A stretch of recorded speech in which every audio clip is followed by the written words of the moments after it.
موجود ہیں، میری اس کے اوپر بھی ویڈیوز ریکارڈڈ ہے، لیکن ان سارے معاملات میں سبسسٹنس لیول کے اوپر ہے، جائیدادیں نہیں بنانی۔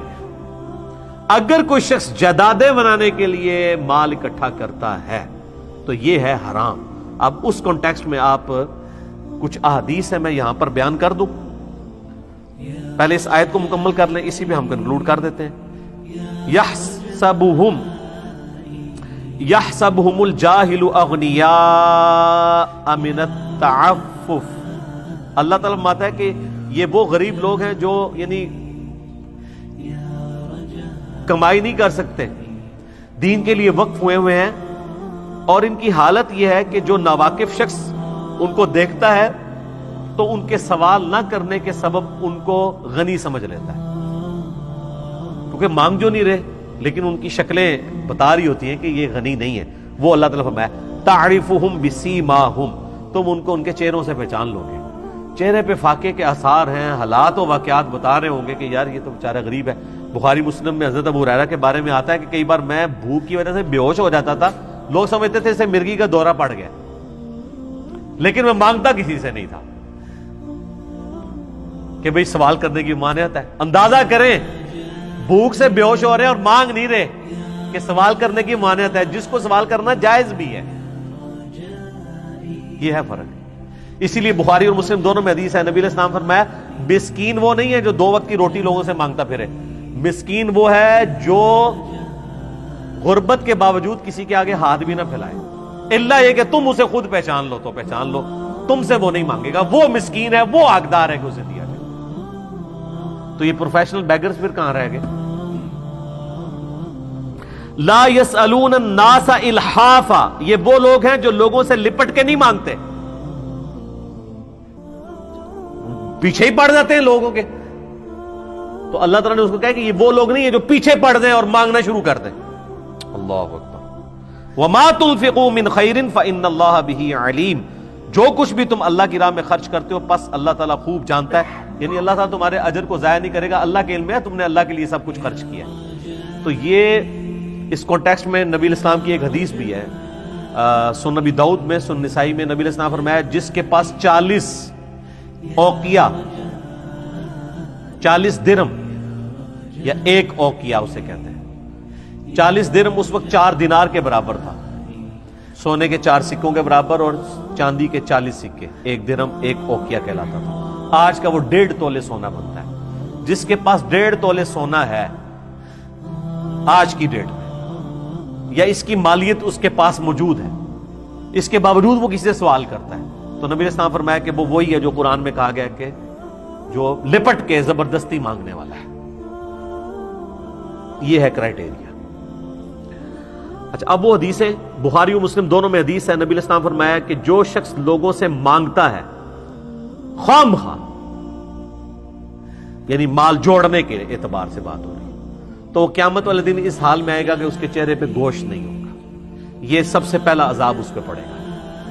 مسلم شریف میں حدیث ہے جو شخص مال بڑھانے کے لیے مانگے تو وہ لوگوں سے انگارے مانگ رہا ہے، اب تمہاری مرضی ہے زیادہ انگارے مانگ لو یا تھوڑے۔ تو میں نے کہا تھا نا کہ جو شخص دین کے لیے وقف ہے نا وہ سبسسٹنس لیول پہ دین سے کھا سکتا ہے۔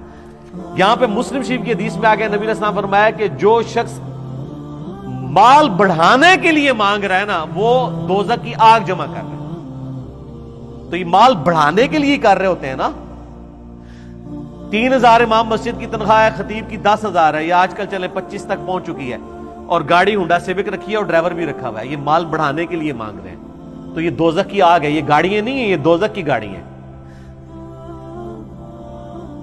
تو یہ مسلم شریف کی حدیث گواہ ہے اس بات پہ مال بڑھانے کے لیے مانگنا حرام ہے، سبسسٹنس لیول پہ جائز ہے۔ پھر مسلم شریف کی ایک حدیث ہے کہ 3 طرح کے لوگوں کو اجازت ہے کہ وہ مانگ سکتے ہیں۔ نمبر 1، جس کی کوئی ضمانت بھر لے کہ ہاں اس کو آپ ادھار دے دیں، انشاءاللہ جب یہ خوشحال ہوگا تو آپ کو واپس کر دیں گا، وہ مانگ سکتا ہے۔ نمبر 2، جو شخص اتنا آفت کا شکار ہو کہ اس کی ہر چیز ختم ہو جائے، جس طرح بھی یہ بیروت کے اندر دھماکے ہوئے ہیں، لوگوں کے گھر تک اجڑ گئے، ختم ہو گئے۔ اب اس طریقے سے کراچی میں کئی بار آپ سنتے ہیں فیکٹری میں آگ لگی، وہ فیکٹری آنرز بھی بالکل زیرو پہ آ جاتے ہیں، ان کے ساتھ ریلیٹڈ لوگ بھی بالکل جو دہاڑی دار ہیں وہ تو بالکل ختم ہو گئے۔ آفت کا مبتلا ہو جائے یا کسی نے کوئی زرعی زمین تھی اور وہاں پہ ٹڈی دل کا حملہ ہوا، وہ سب کچھ ہی اجڑ گیا، تو ایسا لوگ بھی سوال کر سکتے ہیں۔ اور تیسرا فرمایا جس پہ فاقے آ جائے، اور پھر ساتھ آپ علیہ السلام فرمایا اس کے علاوہ جو مانگتا ہے وہ حرام کھاتا ہے۔ تو علماء تو یہی کر رہے ہیں، 10 اسٹوڈنٹ سامنے بٹھائے ہوئے ہیں اور چندے لے رہے ہیں ہزاروں اسٹوڈنٹس کے برابر۔ کوئی اکاؤنٹیبلٹی ان کی کر سکتا ہے کہ سر یہ 10 اسٹوڈنٹ ہیں، آپ مہینے کا چندہ ذرا دکھائیں کتنا لیا آپ؟ اور کئی تو وہ جو جمعے کے بعد یہ لوگ بیٹھ کے لوگوں سے لے رہے ہوتے ہیں نا، اس کا تو حساب کوئی نیب بھی نہیں کر سکتی، وہ تو کہیں ریٹن میں بھی نہیں ہوتا۔ جو لوگ مٹھی میں 1000 کے نوٹ پکڑا رہے ہوتے ہیں 500 کے، وہ کہیں پہ ریٹن میں بھی نہیں ہے، وہ چندہ بک میں بھی نہیں جا رہے، جس کو کمیٹی بھی کاؤنٹر ویریفائی نہیں کر سکتی۔ اللہ کر رہا ہے تو ہڈی ایسی تیسی پھر جانی انشاءاللہ تعالی، میں بھی نال ہی ہو کے کراؤں گا انشاءاللہ۔ صحیح بخاری میں ایک حدیث ہے، نبی علیہ السلام نے فرمایا کسی سے سوال کرنے سے بہتر ہے کہ انسان اپنے پشت کے اوپر لکڑیوں کا گٹھا اٹھا لے، کاٹ کے نا جنگل سے، اور جا کے بیچے، یہ بہتر ہے اس سے کہ لوگوں سے مانگتا پھرے۔ اور آخری حدیث جو میں نے پچھلی دفعہ بیان کی تھی ابو داؤد اور ابن ماجہ میں، کہ ایک غریب شخص حضور علیہ السلام کے پاس آتا ہے اور آپ صلی اللہ علیہ وآلہ وسلم سے کہتا ہے میری کوئی مدد کرے، میں غریب ہوں۔ آپ فرماتے ہیں کہ تیرے گھر کوئی چیز ہے؟ وہ کہتا ہے جی ایک صرف چٹائی ہے میرے پاس، وہ ہم اوڑھتے بھی ہیں، نیچے بچھاتے بھی ہیں، اور ایک صرف چاندی کا پیالہ ہے۔ آپ فرماتے ہیں وہ چاندی کا پیالہ لیا، چاندی کا نہیں بلکہ پیالے کے الفاظ ہیں، وہ پیالہ لے آتا ہے۔ آپ صلی اللہ علیہ وآلہ وسلم کہتے ہیں کون ہے جو یہ پیالہ خرید لے؟ ایک شخص کہتا ہے میں ایک چاندی کے درہم کے عوض خریدتا ہوں۔ آپ فرماتے ہیں اس سے زیادہ، اب اس کی قیمت تو نہیں تھی حضور کو وہ سپورٹ۔ دوسرے نے کہا میں 2، آپ نے اس کو دے دیا، اور پھر آپ نے کہا کہ جاؤ 1 درہم سے اپنے گھر میں کھانا ڈلواؤ۔ یہ وہ واقعہ جو آپ بچپن میں 3ری 4تھی کلاس میں اردو کی کتاب میں پڑھتے رہے ہیں، یہ حدیث ہے ابو داؤد کی۔ ایک جو ہے وہ درہم سے گھر میں کھانا ڈلواؤ، اور 1 درہم سے جا کے نا کلہاڑا لے کے آؤ۔ اور پھر آپ علیہ السلام نے اپنے مبارک ہاتھوں سے اسے اس میں دستی بھی ڈال کے دی، اور آپ نے فرمایا کہ یہ لے جاؤ کلہاڑا، جنگل میں جا کے لکڑیاں کاٹ کے بیچو، اور 15 دن مجھے اپنی شکل نہیں دکھانی۔ یہ الفاظ ہیں، کیونکہ یہاں تو لوگ کہتے ہیں میں آج ہی جناب امیر بن جاؤں راتوں رات، کاروبار بھی شروع کرتے ہیں تو کہتے ہیں میں آج ہی کروڑ پتی ہو جاؤں۔ آپ میں 15 دن من بوتھی بھی نہیں دکھانی ہے پڑی۔ 15 دن کے بعد وہ آیا تو 10 درہم ہوئے ہوئے تھے اس کے پاس، وہ لکڑیاں بیچ کے، تو اس نے گھر والوں کو کپڑے بھی لے کے دیے۔ پھر نبی علیہ السلام نے اس وقت اسے سمجھایا، آپ نے فرمایا یہ اس سے بہتر تھا کہ تو لوگوں سے مانگتا پھرتا، یہ اس سے بہتر تھا جو میں نے تیرے ساتھ کیا۔